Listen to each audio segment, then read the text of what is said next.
ചെറിയ ഫാമൊക്കെ നടത്തിക്കൊണ്ടിരിക്കുകയാണ്. കുറച്ച് നാടൻ കോഴിയുണ്ട്, പിന്നെ കാടുണ്ട്, കാടക്കുഞ്ഞുങ്ങളുണ്ട്, കോഴിക്കുഞ്ഞുങ്ങളുണ്ട്, കാടമുട്ട വിൽക്കുന്നുണ്ട്. ഇങ്ങനെയൊക്കെ സ്വയം തൊഴിലൊക്കെ ചെയ്ത് ഇങ്ങനെ ഏകദേശം ഇപ്പോൾ ഒരു 2 വർഷത്തോളമായി. പിന്നെ ഈ ഫീൽഡിൽ ഇങ്ങനെ ഒരു ഇൻട്രസ്റ്റാണ്, രസമാണ്. അതിപ്പോൾ ആദ്യം ഒരു 50 കാട വെച്ചുകൊണ്ട് തുടങ്ങിയതേനി. പിന്നെ അതിങ്ങനെ വിപുലീകരിച്ച് ഇങ്ങനെ ഇപ്പോൾ ഇത്ര തോനൊക്കെ ആയി.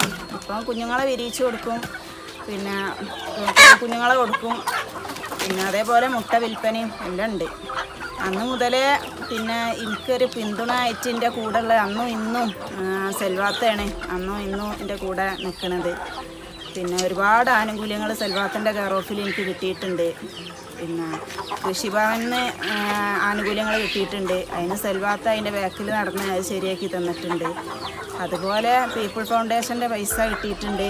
അതും സെൽവാത്ത തന്നെയാണ് എനിക്ക് അതിൻ്റെ ബാക്കിൽ നടന്ന് ശരിയാക്കി തന്നത്.